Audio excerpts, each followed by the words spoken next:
Hal yang paling menarik dari proses pertanian padi di Jepang adalah penggunaan peralatan pertanian modern yang dirancang dengan ukuran kecil dan praktis, sehingga sangat cocok untuk diaplikasikan pada area ladang yang sempit. Mesin-mesin mungil ini mencerminkan efisiensi tinggi dan perhatian Jepang terhadap optimalisasi ruang pertanian, terutama karena banyaknya ladang kecil yang tersebar di daerah pegunungan. Padi memiliki peran yang sangat penting dalam budaya dan kehidupan sehari-hari masyarakat Jepang. Di Jepang, petani biasanya dapat menanam padi sekali dalam 1 tahun di sebagian besar wilayahnya. Hal ini disebabkan oleh iklim sedang dengan 4 musim yang jelas, sehingga siklus tanam hanya dapat dilakukan dalam rentang musim semi hingga awal musim gugur. Di beberapa daerah subtropis seperti Okinawa, siklus tanam padi dapat dilakukan 2 kali dalam setahun, berkat iklim yang lebih hangat dan curah hujan yang cukup. Pada video kali ini, Rekayasa Teknologi akan mengajak kalian untuk melihat tahapan proses pertanian padi di Jepang.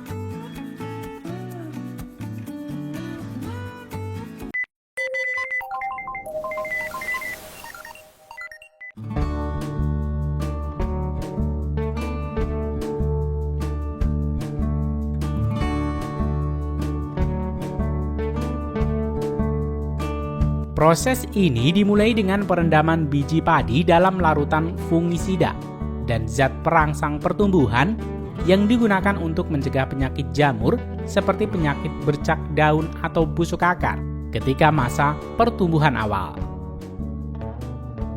Cairan ini juga berfungsi untuk merangsang biji untuk berkecambah lebih cepat. Setelah direndam, biji padi ditiriskan dan dimasukkan ke bak penampung mesin penyemai.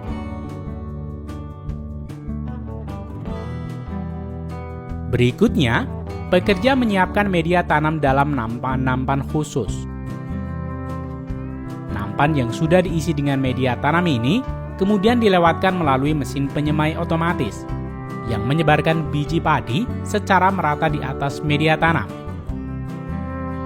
Setelah itu, nampan-nampan ini diletakkan di dalam rumah kaca. Di rumah kaca, nampan ditutup dengan plastik untuk menjaga suhu dan kelembaban selama beberapa hari hingga biji berkecambah. Anda juga bisa melihat alat pengatur kelembaban atau pemanas di dalam rumah kaca ini, yang digunakan untuk memastikan kondisi lingkungan tetap optimal. Setelah beberapa hari, biji padi mulai berkecambah dan plastik penutup dilepas. Bibit padi kini berwarna hijau segar dan terus dirawat dengan penyemprotan air secara rutin untuk memastikan pertumbuhannya tetap sehat.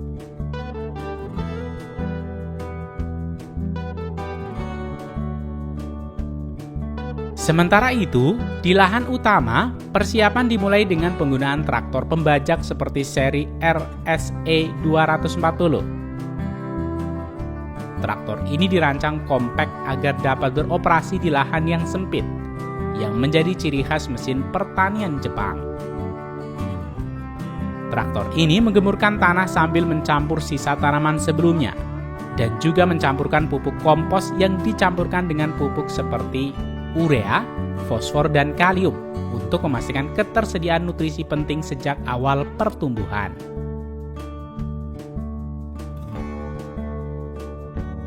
Setelah pembajakan awal selesai, pompa air dihidupkan untuk mengalirkan air dari sungai ke ladang, sehingga ladang terendam air.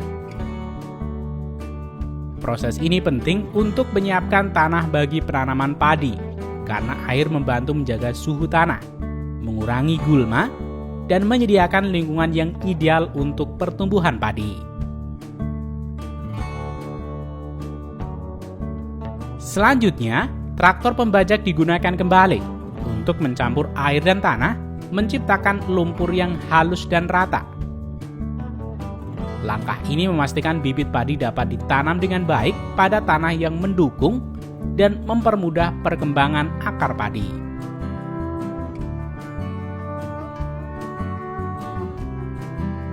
Setelah bibit padi berumur antara 20 hingga 25 hari dan memiliki tinggi antara 10 hingga 15 cm, bibit padi ini sudah siap untuk dipindahkan ke lahan utama.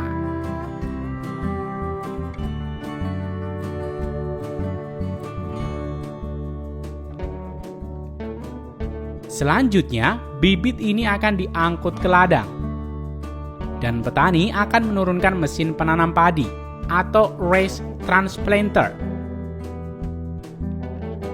Beberapa jenis mesin penanam bibit padi yang umum digunakan di Jepang adalah Kubota SPW dan Yanmar AP4. Mesin ini dirancang agar dapat dioperasikan oleh satu orang. Bibit diletakkan di sisi kanan dan kiri mesin, yang kemudian secara otomatis menanamnya dengan presisi tinggi. Mesin ini dapat menanam 4 baris sekaligus dengan jarak antara 30 cm. Jarak dalam barisan ini dapat diatur antara 12 hingga 21 cm. Dalam 1 jam, mesin mampu menanam hingga 1 hektar lahan pada area ladang tanpa sekat, menjadikannya sangat efisien.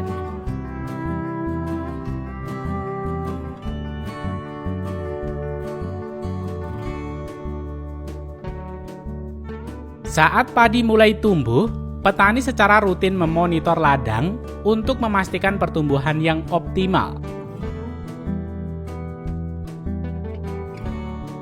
Pada fase tertentu, air di ladang dikeringkan selama beberapa hari sebelum diairi kembali.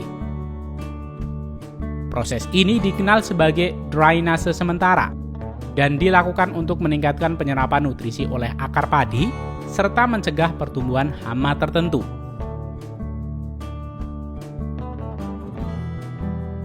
Di Jepang, pemupukan padi biasanya dilakukan 2 hingga 3 kali dalam satu musim tanam, tergantung pada kondisi tanah, varietas padi, dan sistem penanamannya. Pemupukan pertama dilakukan saat pengolahan tanah.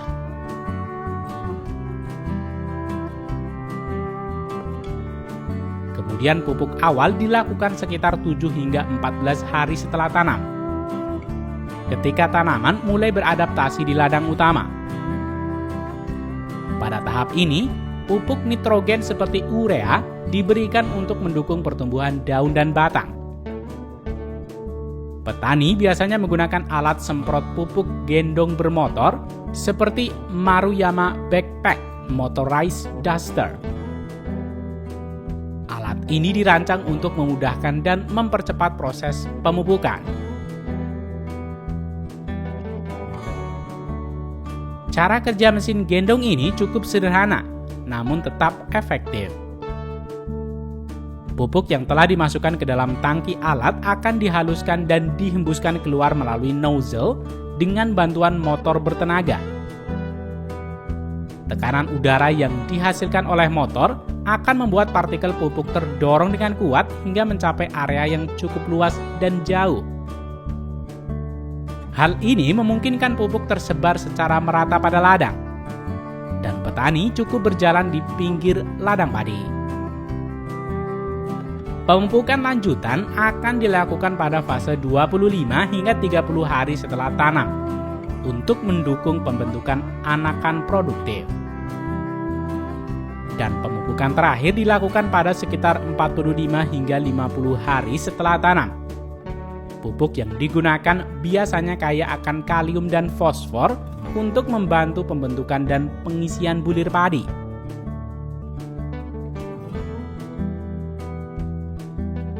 Sementara itu, untuk melindungi tanaman dari serangan hama, pestisida disemprotkan menggunakan semacam drone dengan bentuk helikopter mini.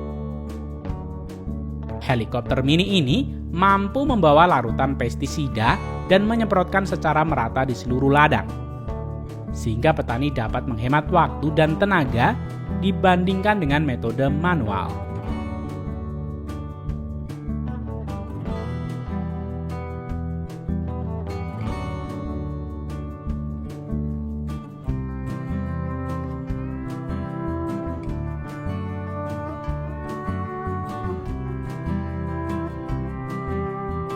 Di Jepang, padi umumnya dapat mulai dipanen pada usia sekitar 90 hingga 120 hari setelah tanam, tergantung pada varietas padi dan kondisi pertumbuhannya.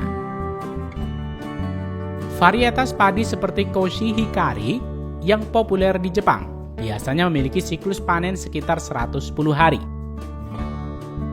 Faktor lain seperti iklim, jenis tanah, dan perawatan juga sering mempengaruhi waktu panen. Ketika padi telah menguning dan matang, ladang dikeringkan sepenuhnya untuk mempermudah proses panen. Mesin pemanen padi seperti Combine Harvester AG 6100 digunakan untuk memotong tanaman padi, memisahkan biji dari batang, dan langsung mengumpulkan hasil panen pada bak penampung. Combine ini sangat efisien karena ukurannya yang kecil memungkinkan untuk bermanuver di ladang sempit, khas teknologi pertanian Jepang. Setelah bak penampung mesin Combine Harvester penuh, mesin akan ke pinggir ladang untuk memindahkan hasil panen ke mobil bak penampung. Hasil panen ini kemudian akan diantarkan ke rumah pengeringan. Di sini, biji hasil panen dimasukkan ke silo mesin yang selanjutnya akan melalui rangkaian proses pengeringan yang akan mengeringkan padi hingga tingkat kekeringan ideal, yaitu padi dengan kandungan air 13 hingga 14%. Pada tingkat kelembaban ini, padi dapat disimpan dalam waktu yang cukup lama tanpa resiko kerusakan akibat jamur, serangga, atau penurunan kualitas gabah.